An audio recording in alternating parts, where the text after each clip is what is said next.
Assalamualaikum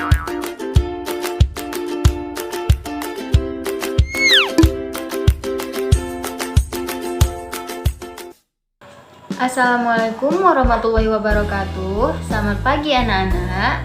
Perkenalkan, nama Ibu Syarifah Rajanasari. Di sini Ibu mengajar biologi, di mana materinya itu tentang struktur dan fungsi sel.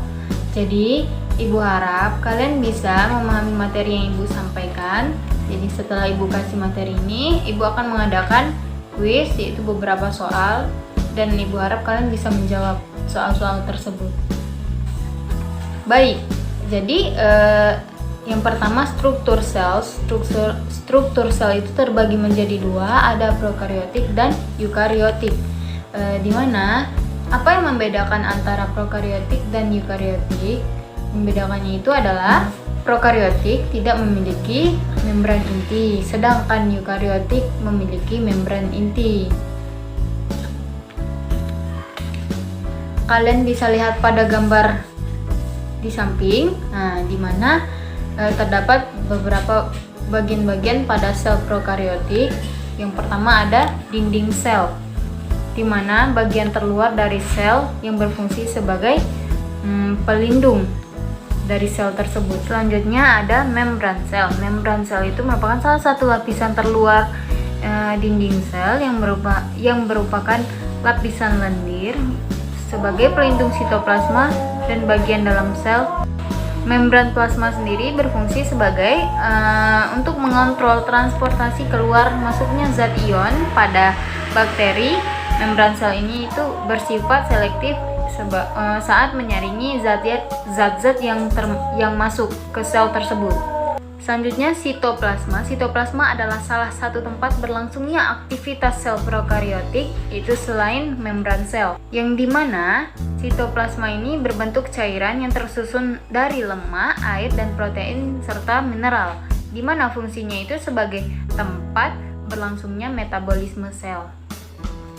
Selanjutnya ada ribosom. Nah, ribosom adalah organel sel yang berbentuk butiran bulat yang tersusun atas protein dan RNA. Ribosom akan tersebar ke seluruh sel yang berfungsi sebagai tempat mensintesis protein. Selanjutnya itu ada flagella. Flagella adalah bagian yang berbentuk seperti tonjolan panjang. Kalian bisa lihat pada gambar, yaitu fungsinya itu adalah untuk membantu dalam gerakan selular, akan tetapi sering memiliki fungsi sebagai organel sensorik yang peka terhadap bahan kimia dan suhu yang berasal dari luar sel. Nukleoid adalah nukleus semu, itu tempat berkumpulnya DNA kromosomal bakteri. Selanjutnya plasmid berfungsi dalam rekayasa genetika sebagai vektor yang membawa gen asing yang ingin disisipkan atau dimasukkan pada bakteri tersebut. Membran plasma sendiri berfungsi sebagai untuk mengontrol transportasi keluar masuknya zat ion pada bakteri. Membran sel ini itu bersifat selektif saat menyaringi zat-zat yang masuk ke sel tersebut. Selanjutnya sitoplasma. Sitoplasma adalah salah satu tempat berlangsungnya aktivitas sel prokariotik, itu selain membran sel, yang dimana sitoplasma ini berbentuk cairan yang tersusun dari lemak, air, dan protein serta mineral, dimana fungsinya itu sebagai tempat berlangsungnya metabolisme sel. Selanjutnya ada ribosom. Nah, ribosom adalah organel sel yang berbentuk butiran bulat yang tersusun atas protein dan RNA. Ribosom akan tersebar ke seluruh sel yang berfungsi sebagai tempat mensintesis protein. Selanjutnya itu ada flagella. Flagella adalah bagian yang berbentuk seperti tonjolan panjang. Kalian bisa lihat pada gambar, yaitu fungsinya itu adalah untuk membantu dalam gerakan selular, akan tetapi sering memiliki fungsi sebagai organel sensorik yang peka terhadap bahan kimia dan suhu yang berasal dari luar sel. Nukleoid adalah nukleus semu, itu tempat berkumpulnya DNA kromosomal bakteri. Selanjutnya plasmid berfungsi dalam rekayasa genetika sebagai vektor yang membawa gen asing yang ingin disisipkan atau dimasukkan pada bakteri tersebut. Sel eukariotik terbagi menjadi dua, ada sel pada tumbuhan dan juga sel eukariotik pada hewan.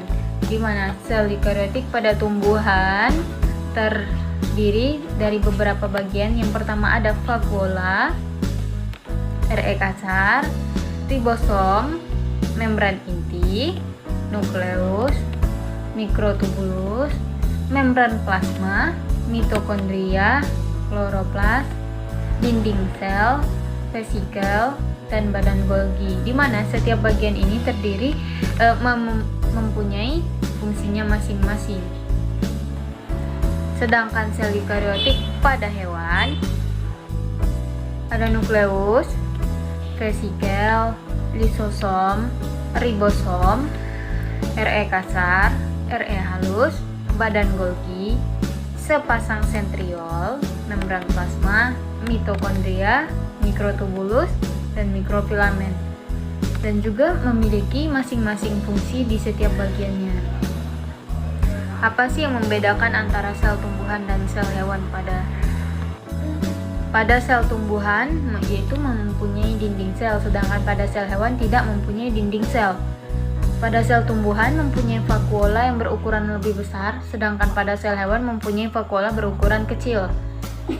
Di mana sel tumbuhan mempunyai plastida berupa kloroplas, kromoplas, dan leukoplas, sedangkan sel hewan tidak mempunyai plastida. Pada sel hewan tidak mempunyai pada sel tumbuhan tidak mempunyai sentriol, sedangkan pada sel hewan mempunyai sentriol. Kalian bisa lihat pada tabel selanjutnya, struktur membran sel. Secara umum, struktur membran sel itu terdiri dari beberapa komponen penyusun, yakni ada lipoprotein, glikoprotein, glikolipid, dan dua lapisan fosfolipid. Lipoprotein yaitu gabungan antara lemak dan protein, sedangkan glikoprotein yang merupakan senyawa karbohidrat yang berkaitan dengan protein. Ada glikolipid di mana merupakan senyawa karbohidrat yang berkaitan dengan lipid. Yang selanjutnya ada fosfolipid, merupakan gabungan antara lemak dan fosfat yang bersifat hidrofolik dengan ujung polar, larutan dalam air. Selanjutnya kita akan bahas tentang organel sel. Yang pertama ada membran plasma yang terletak di bagian luar, yang berfungsi untuk melindungi isi sel, mengatur keluar masuknya molekul-molekul, dan juga sebagai penerima rangsangan. Membran sel itu bersifat selektif permeabel. Yang kedua, sitoplasma merupakan cairan yang terdapat di dalam sel yang bersifat koloid, di mana terjadi antara dua fase. Yang pertama ada fase sol ke gel yaitu jika konsentrasi airnya rendah. Yang kedua ada fase gel ke sol, yang dimana jika konsentrasi inti sel umumnya itu terletak di bagian tengah di dalam sel. Sel yang tidak mempunyai inti yaitu eritrosit dan phloem. Sel yang memiliki inti lebih dari satu, contohnya pramesium dan otot. Maksudnya sel otot, di mana Pramesium terdiri dari dua, ada makronukleus di mana mengatur metabolisme di dalam tubuh pramesium. Ada yang kedua ada mikronukleus di mana itu berfungsi sebagai mengatur pembelahan sel. Fungsi dari inti sel itu untuk mengatur atau mengendalikan segala aktivitas di dalam sel. Selanjutnya organel sel mitokondria. Di mana fungsi dari mitokondria itu adalah untuk sebagai metabolisme energi di dalam sel. Variasi jumlah mitokondria itu tergantung dari tingkat metabolismenya. Itu mitokondria mempunyai dua lapisan membran, ada membran luar, ada juga membran dalam. Ada aparatus Golgi, di mana protein yang dihasilkan ribosom akan ditransport ditransport melewati aparatus Golgi.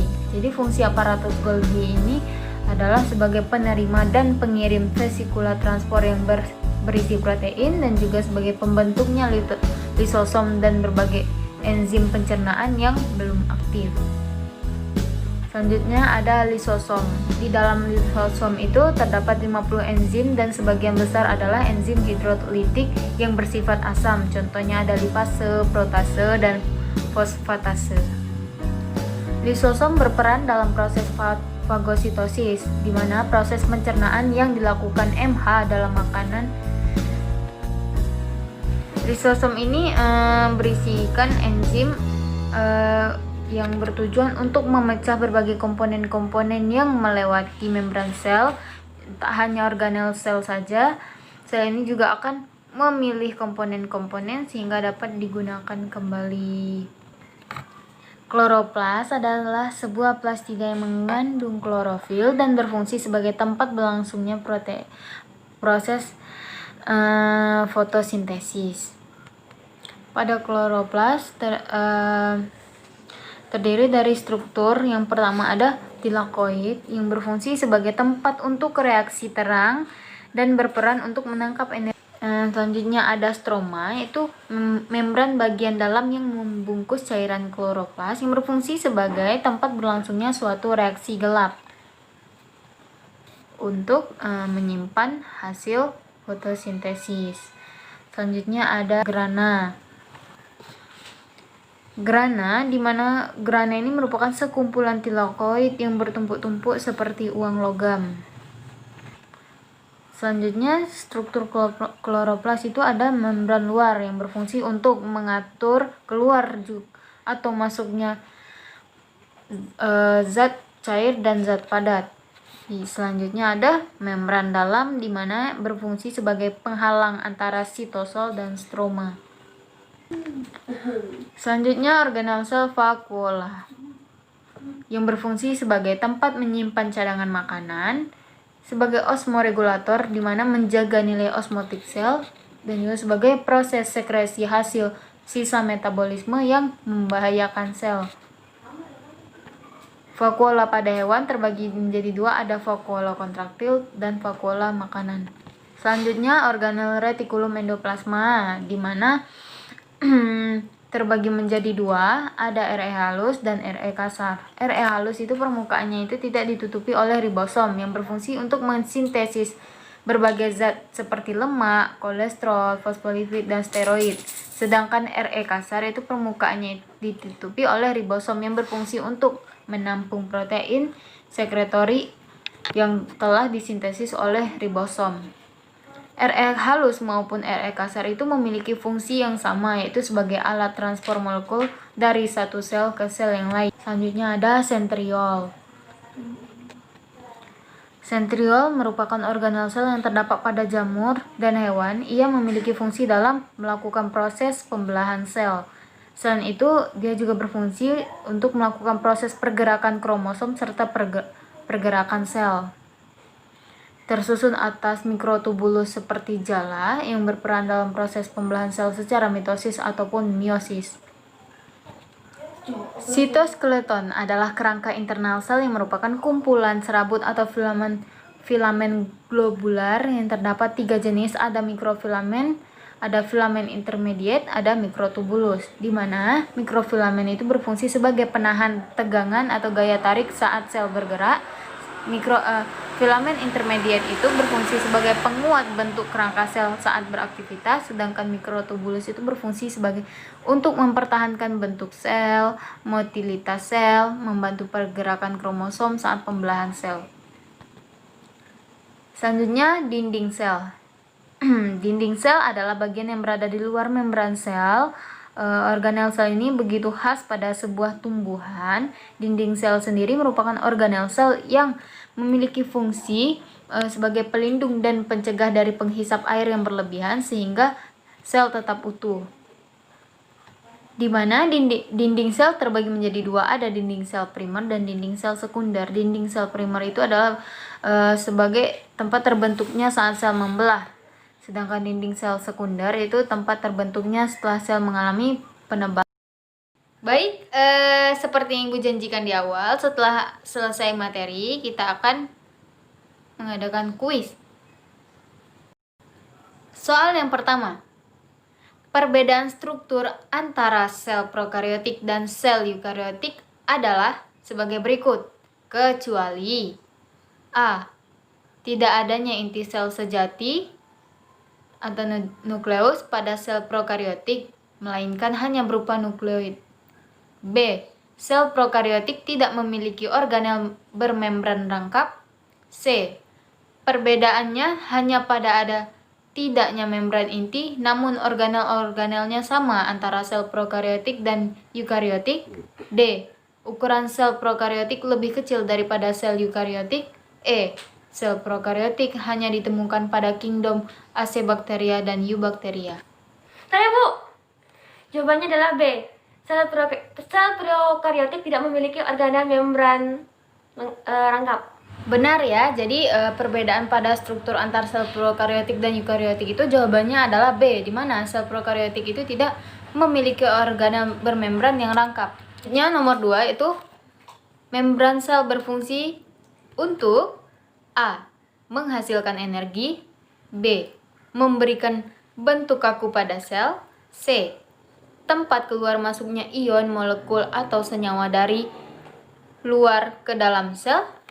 D. Menghabiskan energi. E. Sintesis protein. Saya Bu, jawabannya adalah A. Menghasilkan energi. Benar sekali ya, anak ibu, jawabannya itu A. Menghasilkan energi. Selanjutnya kuis nomor 3. Berikut ini pasangan organel dan fungsi yang tepat adalah organel A. Retikulum endoplasma berfungsi sebagai tempat sintesis protein. B. Ribosom mengatur benang spindle pada saat pembelahan sel. C. Mitokondria berfungsi sebagai transportasi materi organik di dalam sel. D. Lisosom mencerna makromolekul dan merusak sel-sel. E. Sentriol berfungsi sebagai pusat pengaturan sel, kegiatan sel.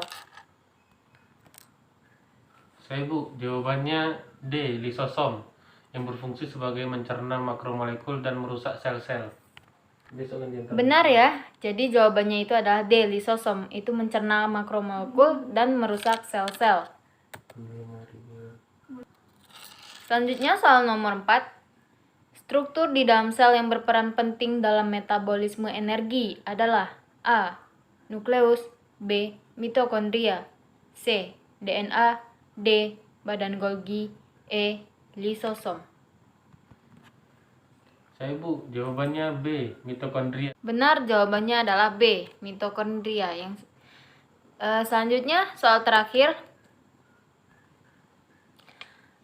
Terdapat perbedaan antara sel hewan dan tumbuhan, yaitu A. Sel hewan berbentuk kaku karena memiliki dinding sel. B. Sel tumbuhan memiliki sentriol yang berperan pada saat pembelahan sel. C. Sel tumbuhan memiliki plastida dengan bentuk dan fungsi beraneka ragam. D.